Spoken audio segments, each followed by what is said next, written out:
Okay, I can see that we've had more colleagues join the webinar, so we're going to make a start. As I said when people were logging in, welcome to this webinar today about the new and reformed National Professional Qualifications. My name's Stephen Jones. As I said, I'm our Chief Recruitment Director here at Ambition. Delighted to be with you today to share all of the detail around these qualifications and how excited we are about our work in this area to support the rollout of the qualifications across the country. In a moment, I'm going to introduce all of the people leading the webinar today. But before I do that, just let me tell you what you can expect from our time together. So over the next 30 minutes, we're planning to introduce you to Ambition Institute and our mission for those not so au fait with our work to date. We want to explain what the new MPQs are, what's new about them, and what has changed since the previous iteration of the National Professional Qualifications. We want to discuss what it means for you in your school and as teachers and school leaders. And then we want to share why we think it's such an exciting step forward for professional development. Now, for those of you who attended our Early Career Framework webinar on Tuesday, you will have seen a couple of these slides before, so please do forgive any repetition from those slides. As I said, I'm our Chief Recruitment Director and I oversee all of our partnerships work here at Ambition, but I'm joined by some other colleagues from Ambition today who are going to lead us through today's session.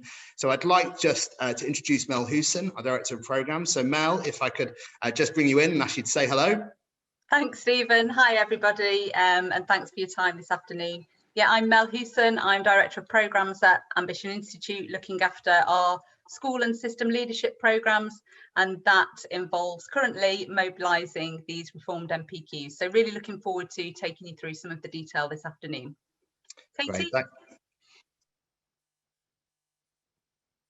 Hi, I'm Katie Patton. I'm a Dean in the Learning Design team here at Ambition Institute.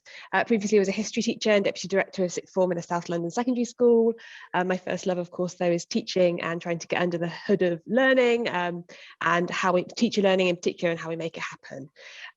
So that teachers can keep getting better and school leaders can keep getting better at their jobs, at their work. Right now, I'm working with a team of designers at Ambition, fantastic designers, to craft the curriculum for the new reformed MPQs. Yeah, so I'm really looking forward to being here today, answering some questions and getting excited about the new MPQs.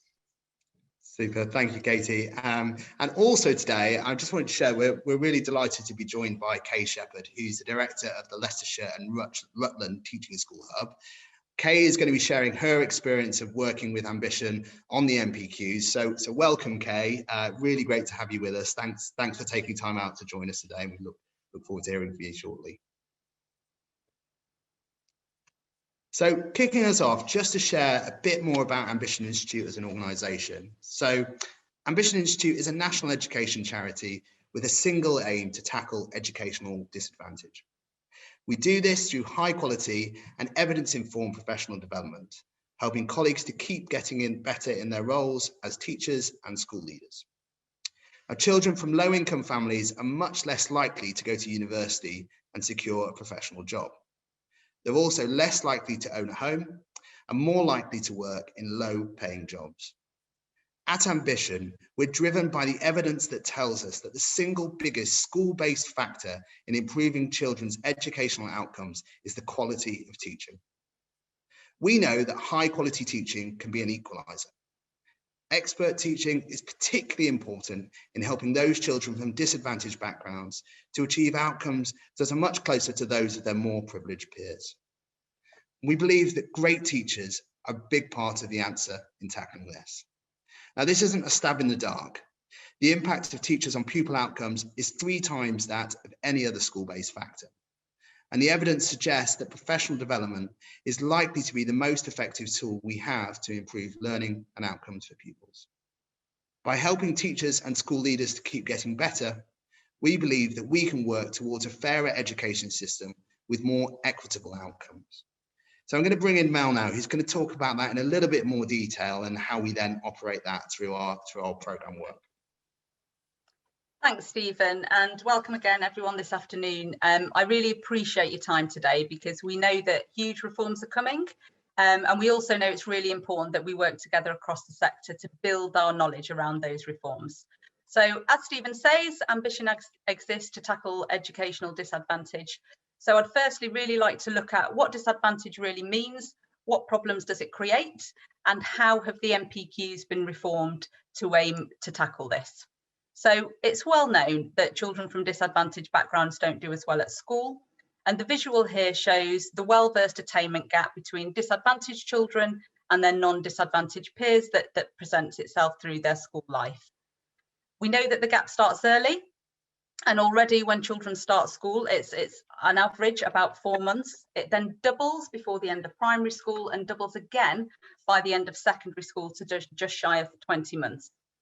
We also know that the attainment gap isn't just a problem found in schools that are assessed by Ofsted as performing poorly, it's just as large in schools rated outstanding as it is in schools rated inadequate. There are many claims at the moment about how much bigger this gap in attainment is as a result of the pandemic, obviously, with the EEF and others publishing recent estimates on this. And we could go down the rabbit hole of all the different analyses, but I think we can be pretty sure that the pandemic has only exacerbated our challenge of more equitable outcomes, and that a focus on educational outcomes for disadvantaged pupils must remain our focus across the sector for many years ahead throughout this recovery period. But there's also a second problem which we need to tackle through these reforms to professional development, and that's around the retention of teachers and school leaders. In 2019, then, the DfE published its teacher recruitment and retention strategy in response to the growing concern that too many teachers were leaving the profession, and in fact it remains at around a third within the first 5 years.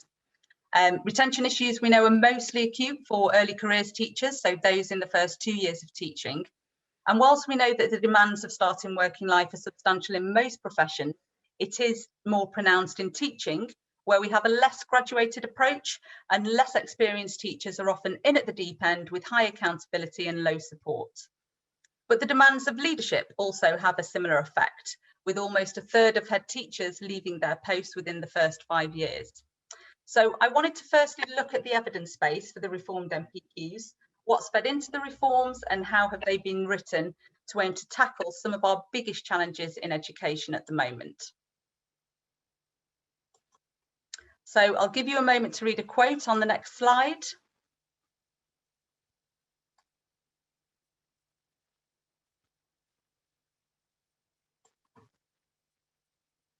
And as Stephen said, all the evidence points to one key factor that has the highest impact on pupil outcomes within school, and that's the quality of teaching.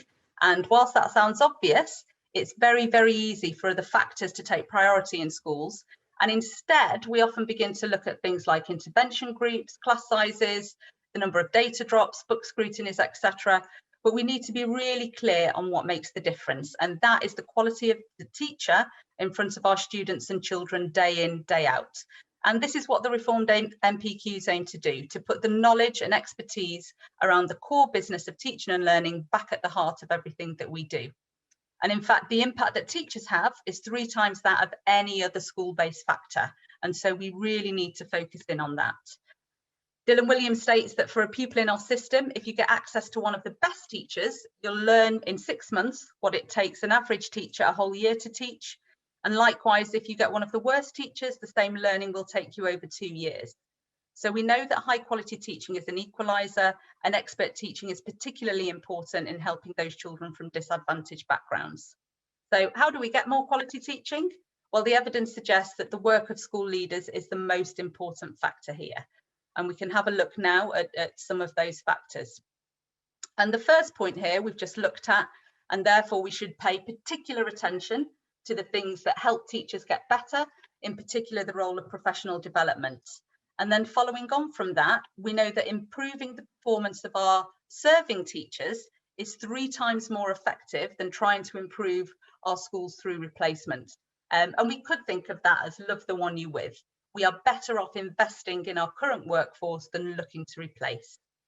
And then thirdly, school leaders create the professional environments where teachers can keep getting better. And so we know that effective school leaders have an impact on pupil outcomes, on teacher retention and job satisfaction. And the most successful school leaders are those that focus on leading improvements in curriculum and pedagogy through effective professional development. And this is exactly where the reformed NPQs can support.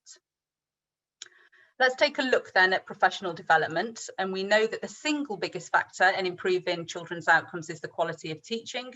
We also know that the best way to improve that quality of teaching is through quality PD.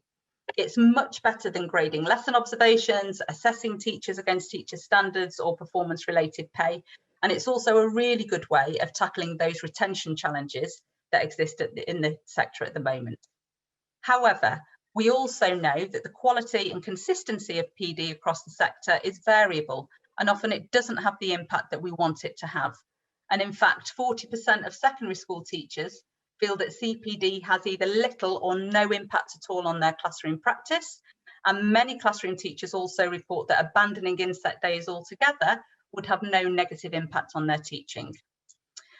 Society expects a lot from teachers, so teachers at all stages of their careers deserve the very best possible offering of support and development to help them to keep getting better. They also need training and development that equips them for the problems that they face every day. So what are those persistent problems and challenges, and how do the reformed NPQs aim to tackle them? And so we can have a look at 7 leadership challenges that we've identified at Ambition Institute.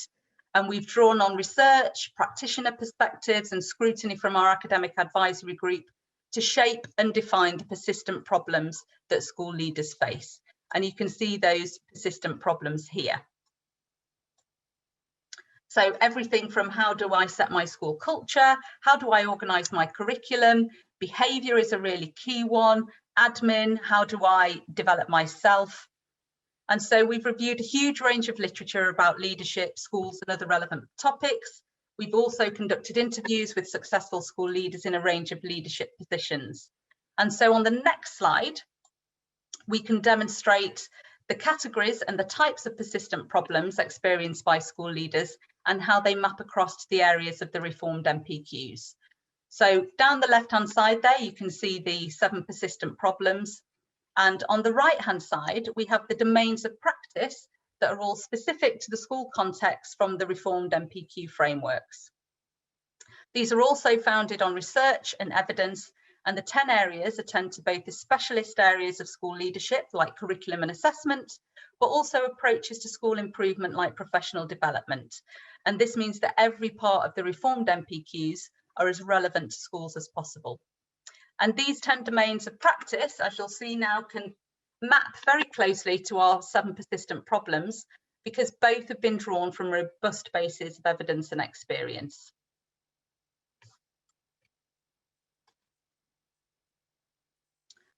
To meet the needs of the relevant domains that you can see here down the right-hand side, the new and reformed MPQs have been written with 3 clear intentions, and we'll take a look at these now.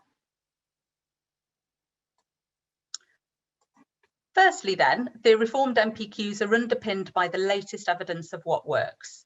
There's been much more attention paid to establishing a common body of evidence which underpins the new frameworks. They've been developed by looking at a broad evidence base, all approved by the Education Endowment Foundation. And whilst we know that no evidence base is ever conclusive, we've become a lot more informed by evidence in the last 10 years across schools. And it's a really, really positive move that a lot of this is now being captured and codified into professional qualifications. But like any curriculum, we should debate, that's healthy, we should challenge and defend it, and it will of course lead to refinement over time. Secondly, the reformed MPQs are really focused on what teachers and school leaders need to know and be able to do. The frameworks take us a step forward in codifying a core body of professional knowledge and practice, and there's much greater attention being paid to the specific things that teachers and leaders need to know and be able to do in their roles. And we'll look at the detail of that shortly. And thirdly, this core body of knowledge and practice provides what's being described as the golden thread that should run throughout every stage of a teacher's career. And this means that you as schools and trusts can have greater confidence that through professional development, all of your educators, from early careers teachers through to leaders of multiple schools, are building and developing their practice from the same evidence-based framework. And until now, we haven't had that sense of coherence. And I think that's one of the most exciting things that's coming out of all these reforms, that we have that thread, we have that coherence, And in fact, a teacher starting in our profession in September will be able to see a very clear roadmap of what their training and development will look like throughout their career. And let's take a look at where the MPQs sit within the other frameworks as part of that golden thread. And you can see here that MPQs are central to those professional development frameworks that span a teacher's career. And research suggests that teachers spend approximately 10 days a year engaged in professional development. So across the teaching workforce, that equates to more than 5 million days. A key focus of these reforms, therefore, is that we're able to make professional development more effective, more coherent by building it on a core body of professional knowledge. And this means that it's easier to ensure that professional development connects to what's come before and that it sets teachers and school leaders up for the next stage of their professional learning. The outgoing frameworks were not all written with reference to each other, and they tended to use quite different approaches to evidence, methods, and terminology. What that meant was that professional development for teachers lacked that coherence, and it could, at times, for teachers, feel a little bit ad hoc or disjointed. It didn't provide a shared language or experience for the profession. The new frameworks, however, are much more coherent than previous versions, which drew from different frameworks using inconsistent language and terminology.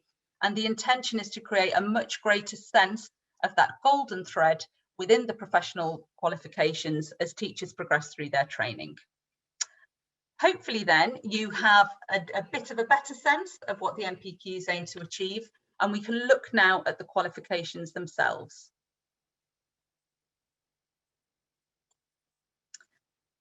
We've been speaking to lots of schools and leaders and teaching school hubs over the last few months, and what we know is that the awareness around the new MPQs is still quite low. Early last term, we also commissioned a survey with TeacherTapp to understand what school leaders and teachers knew about the changes to the MPQs. And what we found that was, particularly in light of COVID-19 and the impact that it's had on schools, the majority of teachers and leaders were very busy, understandably, with the day-to-day business of running their schools, and they hadn't yet had the opportunity to start engaging fully with these reforms. But the overhaul to MPQs is significant, and it's important that we all understand what's on the horizon. Firstly, then, you can see that the National Professional Qualification for Middle Leaders, or MPQ-ML, has been discontinued. And you can see here that there are 3 new specialist qualifications, and these allow for those middle leaders and senior teachers to develop further specialist expertise whilst remaining in the classroom. So the first one, MPQ-LT, or MPQ for Leading Teaching, very much aimed at our heads of department. So you may be looking at your head of maths, your second in maths, for example, maybe in a primary school, somebody who leads a team of teachers, and maybe a head of key stage or a head of phase, and very much looking at how do I map out this curriculum? How do I write a long-term plan and sequence this knowledge for my students?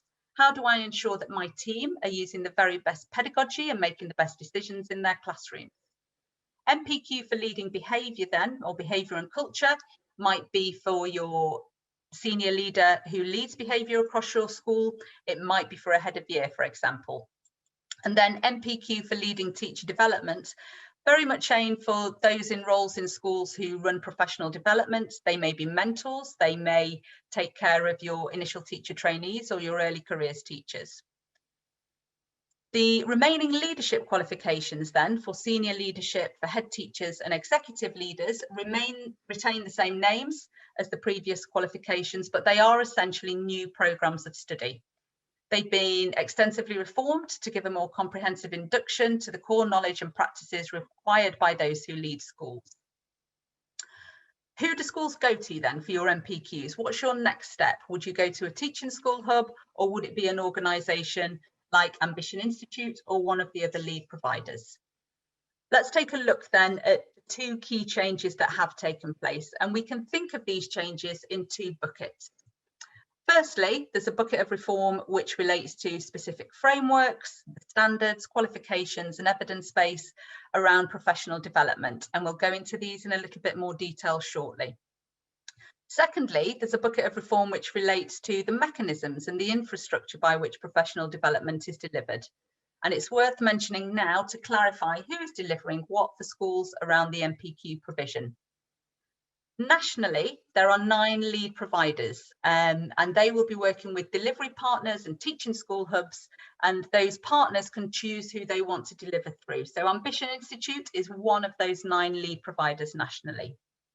Delivery partners then will work with those lead providers to deliver MPQs to their network, and that could be a teaching school hub, it could be a MAT, for example. So we know that that delivery is changing, but let's just take a look at the content and how that has shifted.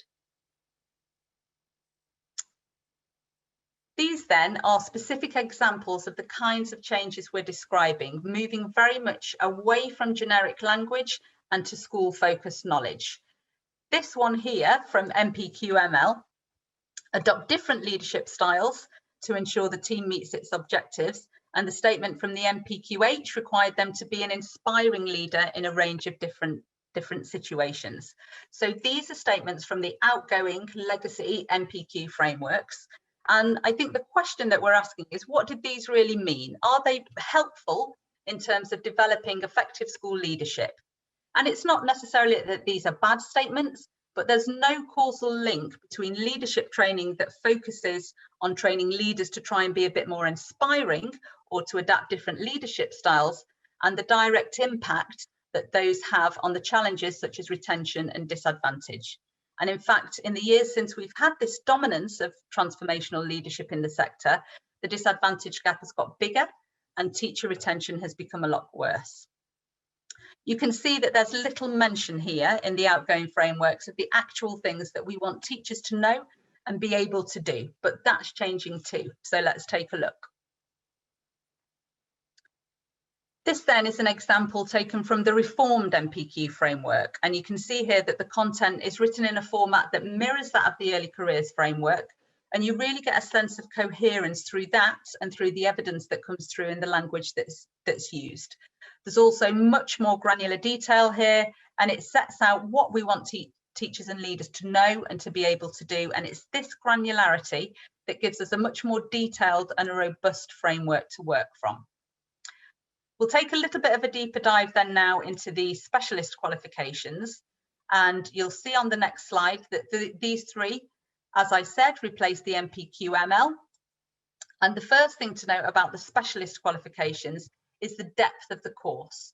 So going from 1 to 3 qualifications allows more time to learn about and apply the specialist content in each. And these depth pathways provide more time to dig into the detail of what works with a clear goal of improving pupil outcomes with evidence-informed knowledge.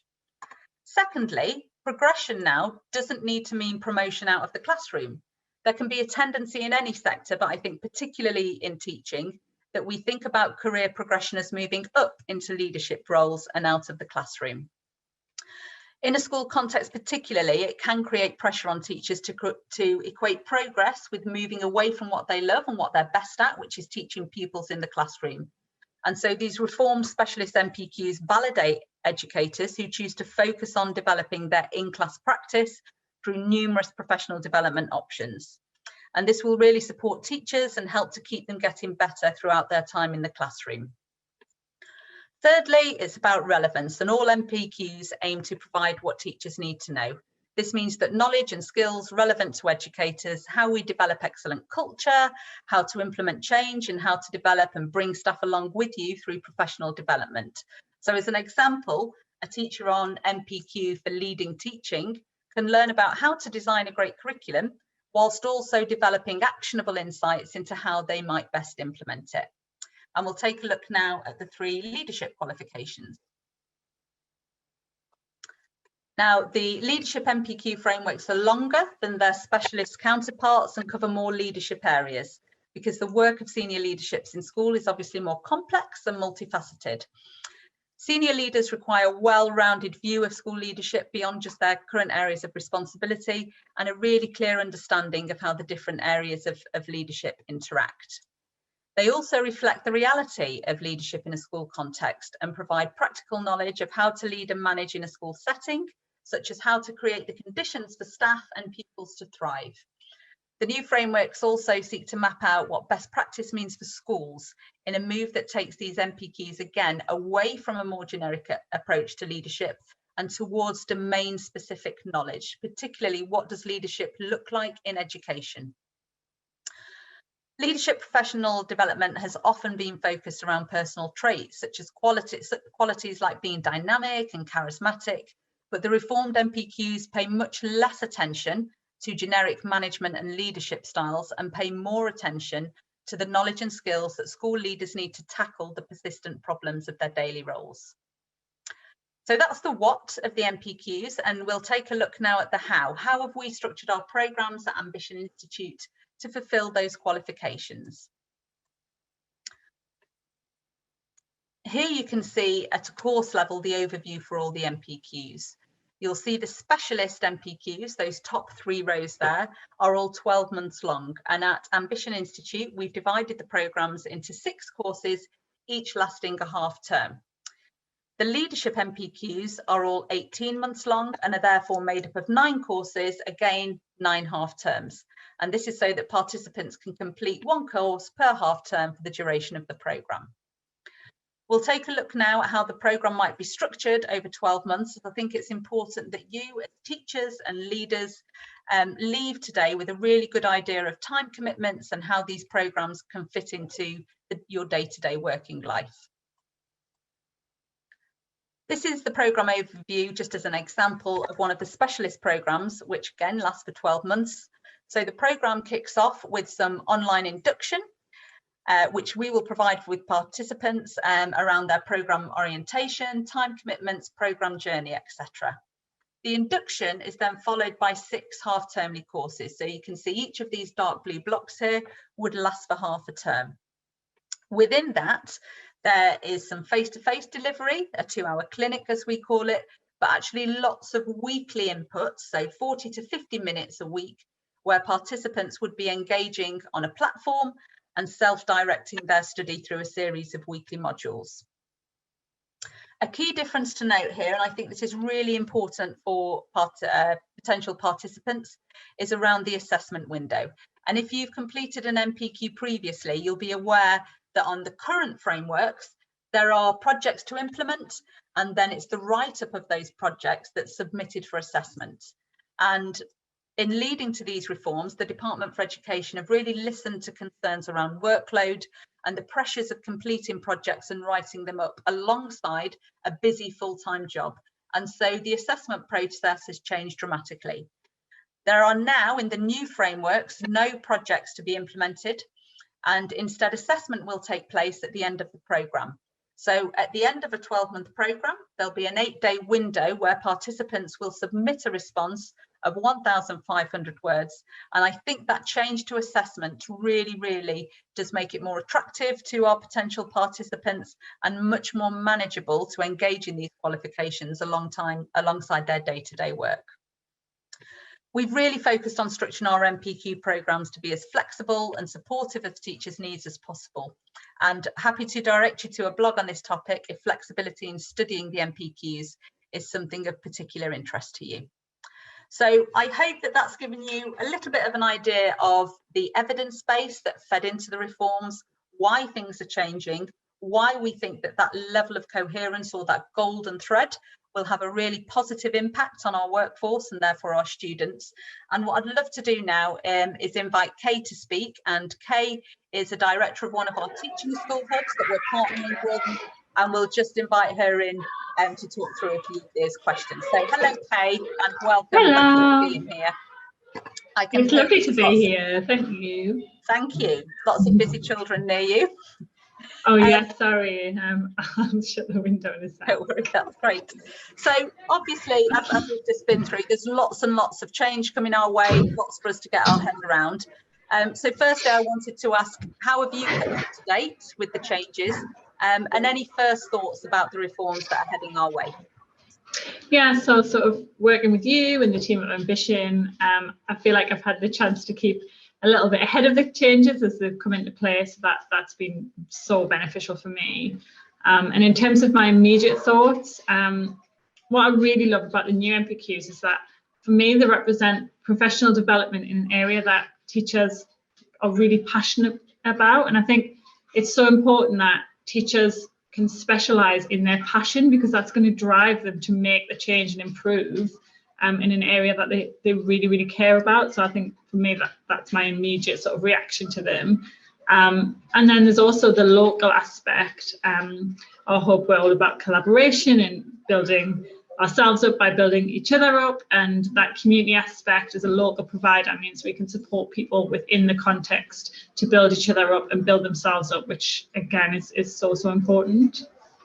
Yeah, absolutely. And I think I agree, that's one of the things I'm most excited about, is those specialist qualifications, and that teachers really can dig in depth into areas that they're interested in. Can I just pick up on what you said around your local context? What is it that you mean about that, and how might it apply to your area?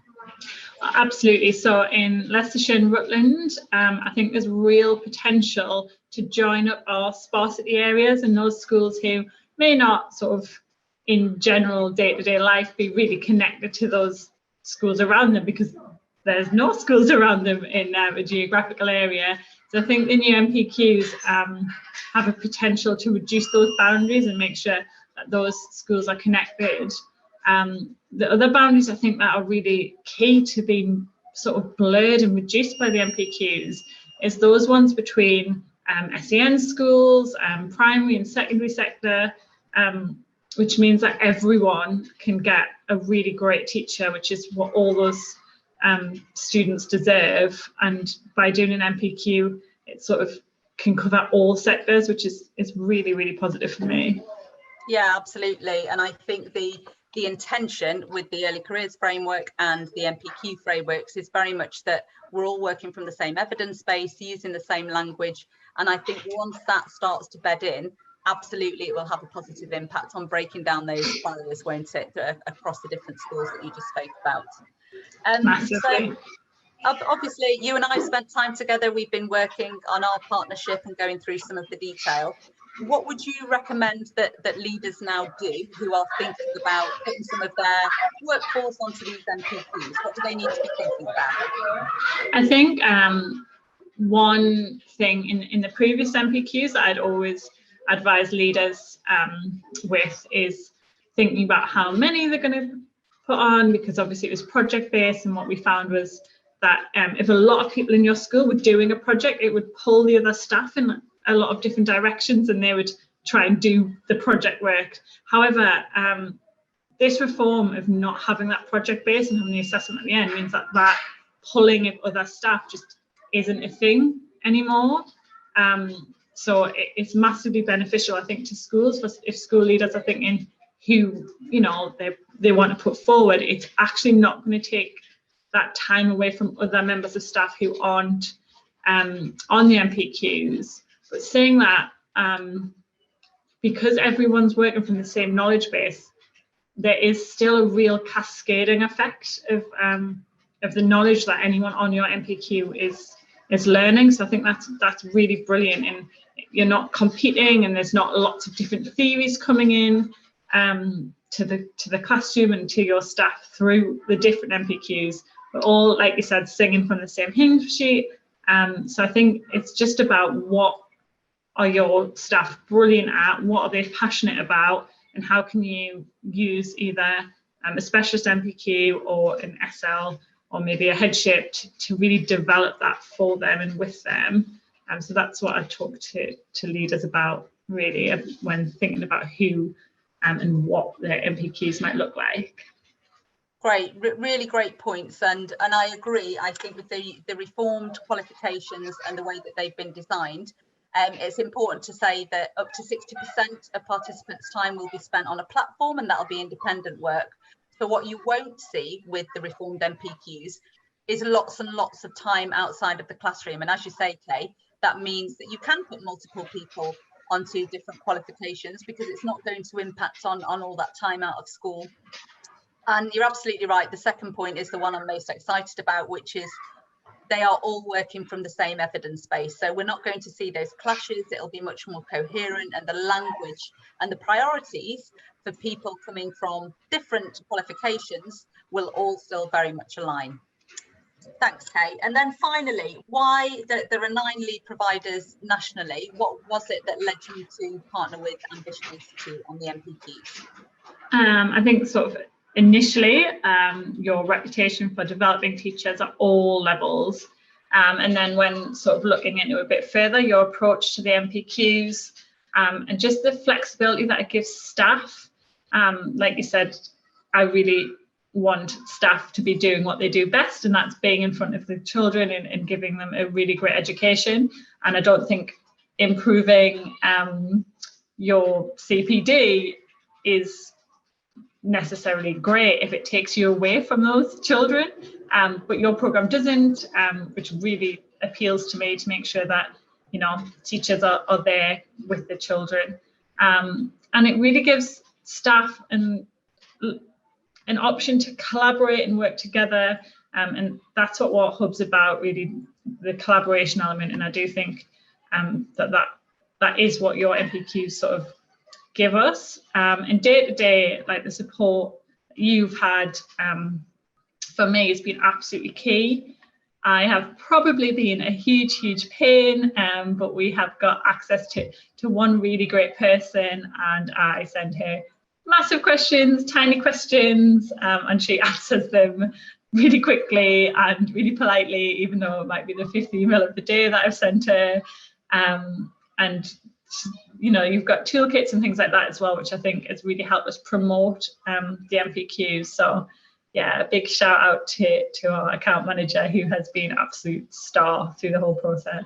Good, I'm glad she has, and thank you for that. But I think you make a really important point, which is this is brand new to everybody. It's new to the DFE, it's new to Ambition Institute and the other lead providers, and it's certainly very new to teaching school hubs and schools and maths. So I think the message here is ask lots of questions, get in touch with your delivery partner or your teaching school hub, and they'll be able to answer them. But also you can come to us directly at Ambition Institute. There's lots of information on our website, or you can talk to our central enquiries team when you have got those questions. So thank you, Kay. And thank you everyone for your time this afternoon. We have got time for some questions, and some of those are coming through. So I'll move to some of those now, and please keep typing away. Feel free to keep asking those. But there was one there around, can you apply for an MPQ SL if you haven't completed an MPQ ML? And the answer to that is yes, absolutely. This is a brand new contract. It's a brand new license, so it's not attached to what's gone before. So even if you haven't completed any MPQs before, you can absolutely go on and apply for your MPQ SL, MPQH, for example. Another question here around, do you know when the application for MPQs will open? And we're taking expressions of interest now, so you can go onto our website and register your interest, and somebody from our enquiries team will be in touch with you.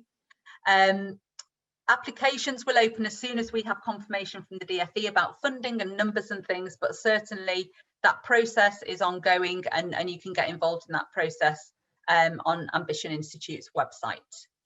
Another question around costs for the MPQs, and do they vary? Yes, they do.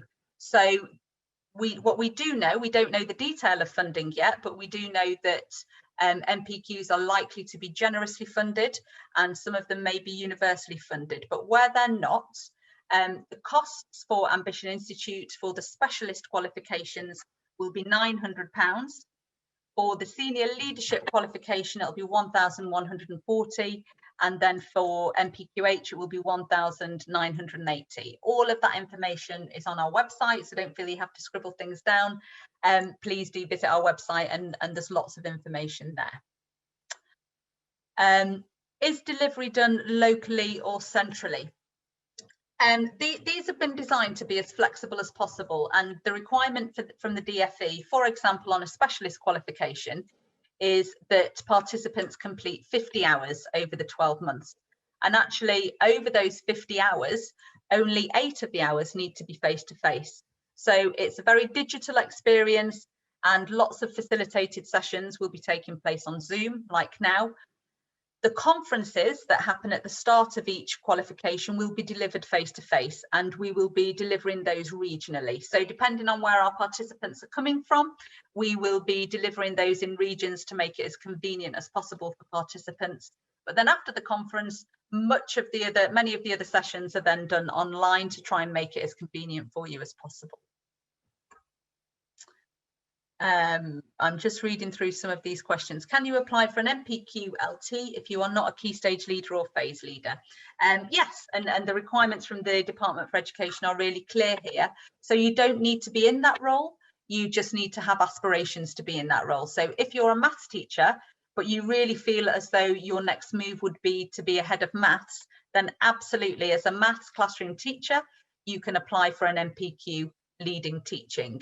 Similarly, for leading teacher development, you don't have to have a role as a mentor or a teaching and learning lead in school, but we would want you to have aspirations to move into that role. So having aspirations to move on is absolutely key and absolutely fine. Please don't be put off from applying for these qualifications if you're not yet in those roles.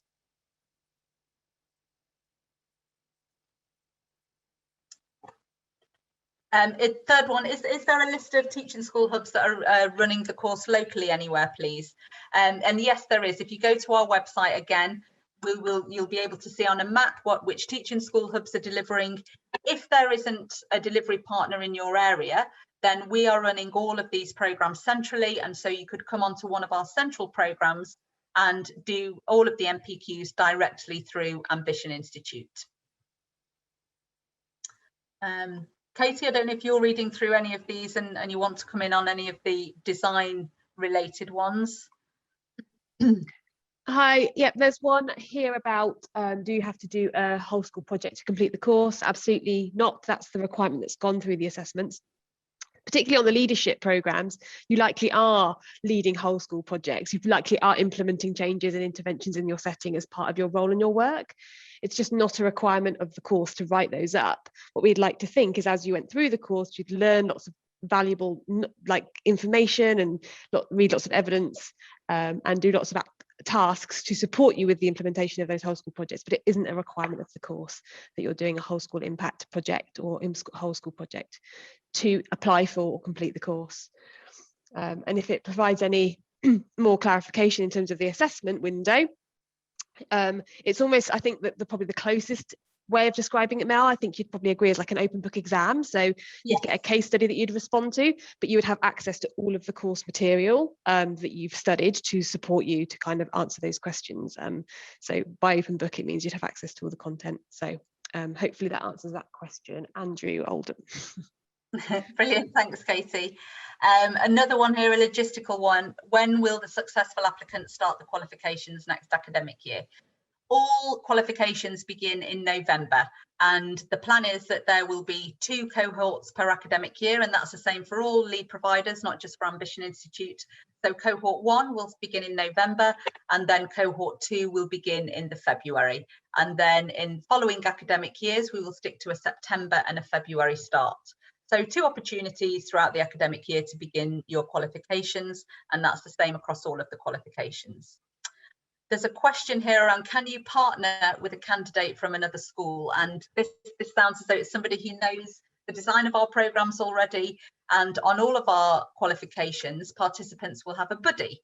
And it's important that they have that buddy so that they can apply their knowledge, they can practice what they've learnt in some of the modules and get some feedback. And absolutely, we would be encouraging you to partner with somebody from another school so that you can get that feedback from a peer. And I think it's very beneficial if they are from another school and you're working those different contexts into your learning. Can the cost be paid for through the apprenticeship levy? We have made a decision at Ambition Institute that no, we're not engaging with the apprenticeship levy. So I would wait until the DfE announce what programmes will be funded. Some of them may be fully funded for all people in the sector. Some of them will be targeted, we imagine, for people in particular schools. And I'm assured that information will be coming out shortly in the next few weeks. So I would hang on to see if you're eligible for some of that Department for Education funding. A question around when do we need to enrol by? We're taking expressions of interest now. So we are currently recruiting. We know that recruitment may go a little bit quiet over the summer holiday, and then we'll continue to recruit in September and October.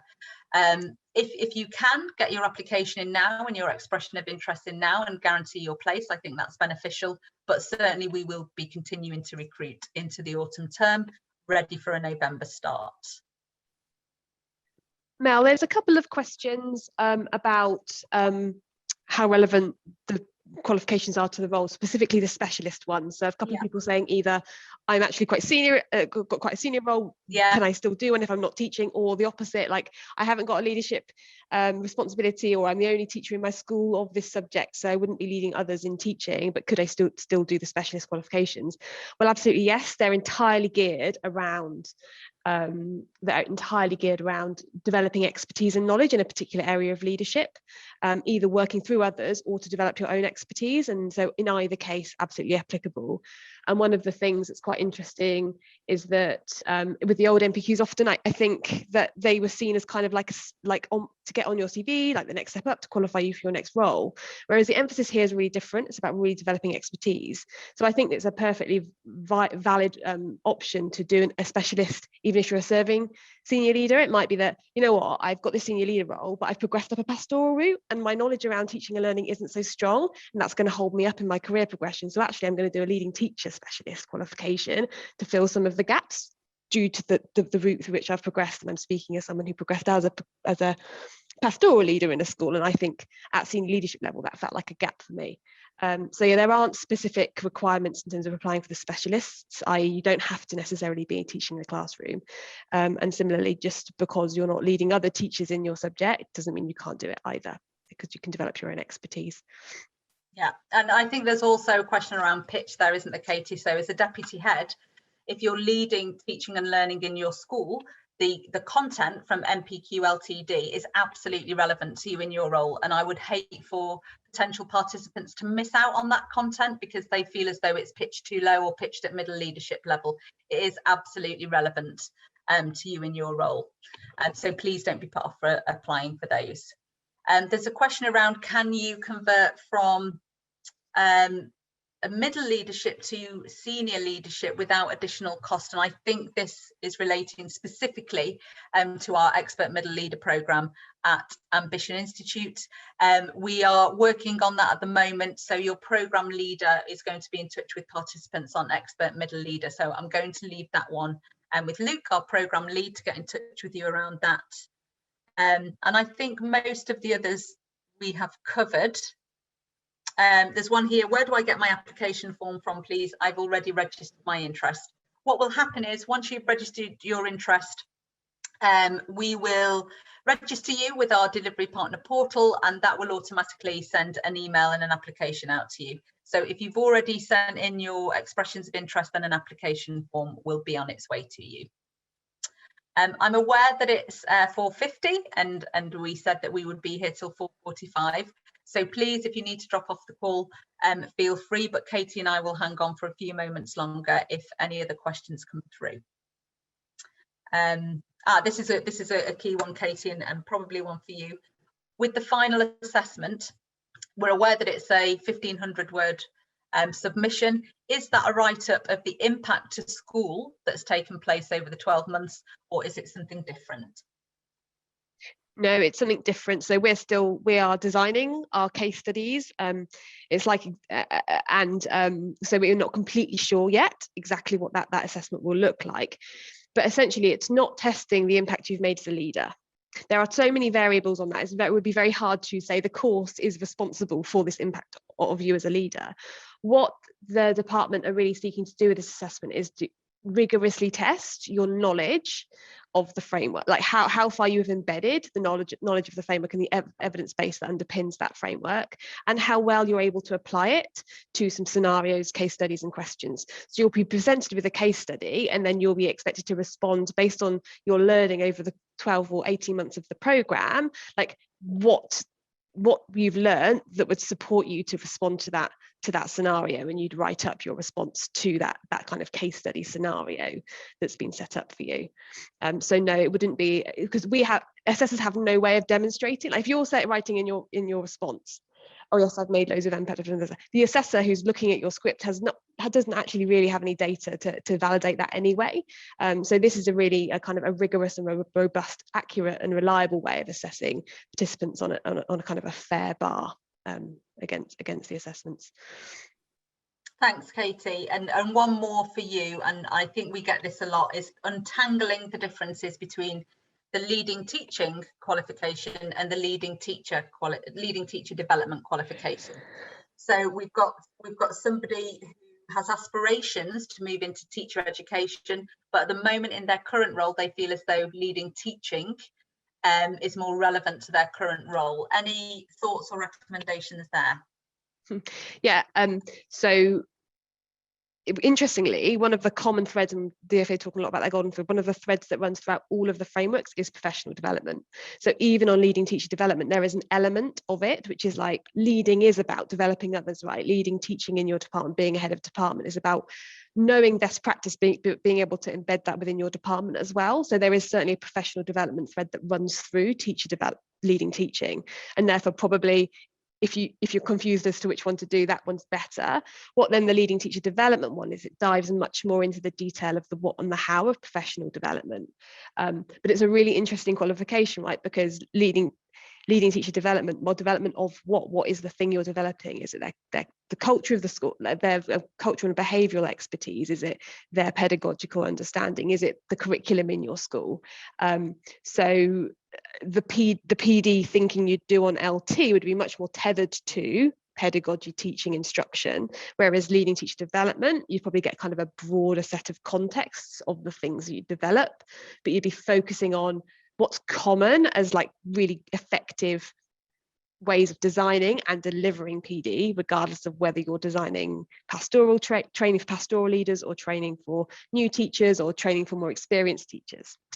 Hopefully that's a reasonable kind of distinction. It sounds like LT would be a good one. More than reasonable, thank you.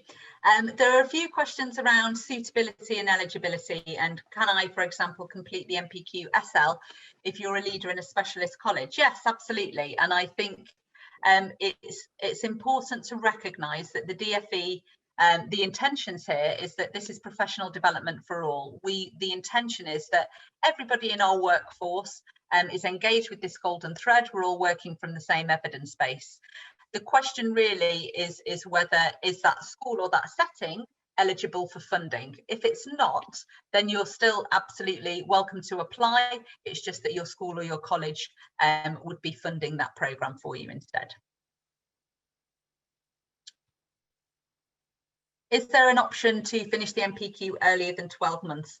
No, there's not, and the Department for Education are clear that these qualifications will last for 12 months, and then there will be an assessment window at the end of those 12 months. And certainly we've designed our programmes to fit into those 6 half terms if you're looking at a specialist qualification. And we wouldn't really, from a design point of view, Katie, I know you'll have some thoughts on this about condensing that learning and why we're choosing not to do that. Yeah, so we very much thought hard about like how to develop habits around kind of professional development, and how to kind of take, rather than big chunks of learning on conference days that take teachers out of school, trying to embed this little and often approach where through these online modules, participants will be spending sort of 40-50 minutes engaging with the course on a weekly basis, because it kind of, that gives you opportunities to come back to stuff, retrieve stuff, and embed learning over the longer term. Practically though, like from like a practical perspective, there is absolutely the opportunity to kind of get ahead with your online modules, or take a slightly slower pace if you're potentially, maybe for part-time teachers, as an example, that they might work more slowly through the content. But the thing that's unmovable is that assessment window. So the course is total 12 months, and there are some the live elements of the programme would happen kind of synchronously, so that they are kind of more restrictive in terms of flexibility. So the reason we've set it up the way we have for a reason. However, we also want teachers who are very busy in their schools to have flexibility over that learning, over their own learning. Thanks, Katie. I think we have answered the majority of questions there, and certainly answered most of the themes that were coming through of those questions, and we're approaching 5 o'clock also. I know that people will have more questions, and so probably your first port of call would be the DFE website. That's got a really comprehensive overview of all of the new frameworks, the qualifications, what it means in the sector. And also you can visit our website here. We've got lots of detail on there about how we've designed our programmes and what we're prioritising. And you can also put in your expression of interest directly to our website, and somebody from our inquiries and applications team will be in touch with you. But we genuinely think this is a really exciting time to be working in education. This is the reform of a generation, and for the first time we have this golden thread, this coherence, a curriculum of what we think teachers and leaders should know and be able to do. And I think we need to keep at the heart of all this thinking that the main beneficiaries of all of this are the children and students at the heart of our work. So a really, really exciting time. Please do get involved with the MPQs. Katie and I are a big fan of the content, and we're really excited about all of these programmes. So pop your expression of interest in, and really excited to be working with some of you. And thanks again for your attendance this evening. Enjoy the rest of your evening.